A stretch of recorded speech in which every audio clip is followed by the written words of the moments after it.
Now that Christmas is over, a quiet space often opens up for many of us. After all the busyness of the run up to Christmas that so many people experience, and before the new year starts, this is a really beautiful time to rest, if you can, but also to pause and to reflect. So often we rush through this time of the year as well, rather than actually really feeling the resonance of this liminal time as we transition from one year into another.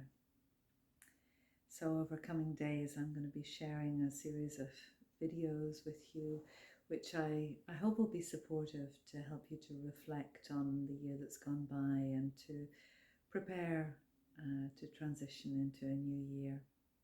It's not really a time of year to be setting resolutions or making any big plans for 2026.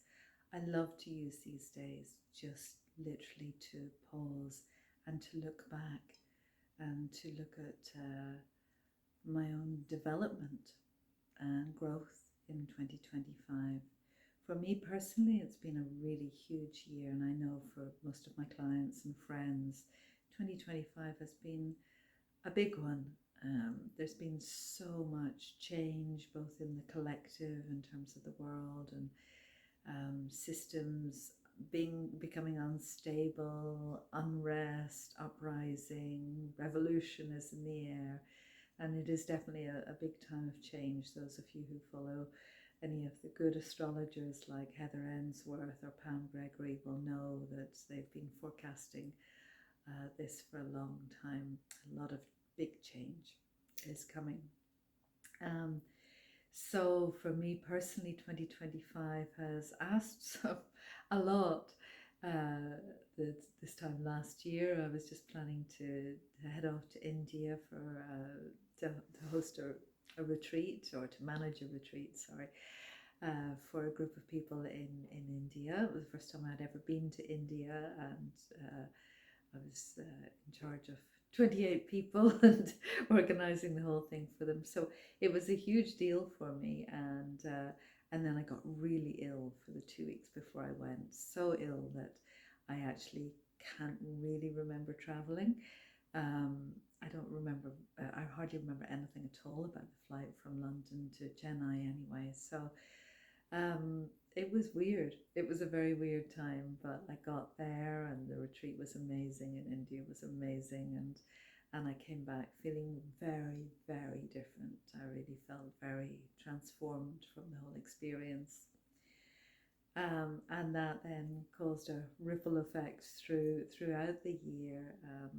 So then a couple of months later, in fact only about a month later, I realized that I was being asked to let go of something which was very dear to me, and which had defined me for the last 6 years in a professional role where I was working with my spiritual teacher and managing her day-to-day running of her organization, and that it really wasn't a fit for me anymore. It wasn't fully congruent with what I was being called to do in my own life. So that was a big journey, to tell my teacher and someone who was very, very dear to me, and who I cared very much about, still do, that I was going to have to move on, and she was going to have to carry on without me. So that was enormous. And then later on, that sort of took me through the whole of the summer, that journey, that transition.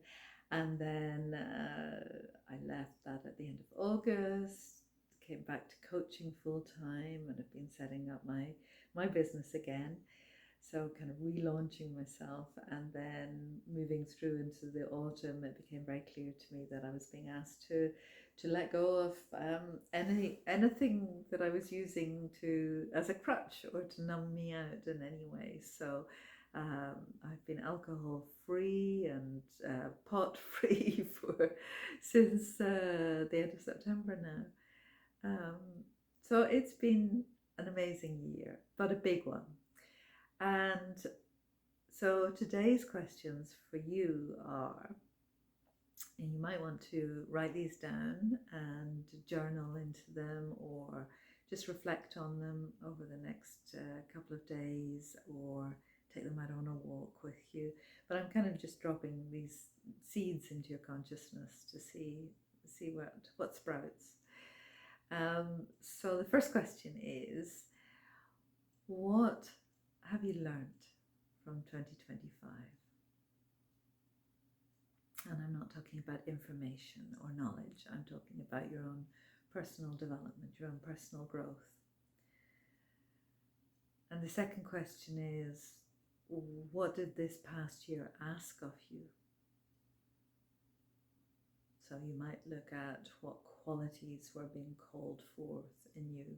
So for instance, for me, courage was the big one this year. Courage. And patience as well.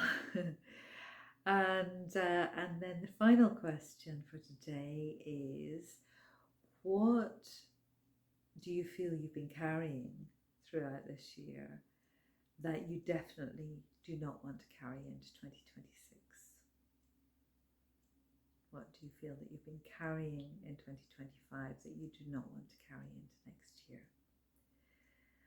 So take some time to be with those questions, and I hope that they illuminate some interesting answers for you and help you get a little bit of clarity, so that you can move into 2026 in a gentle and more focused and clear way. Enjoy.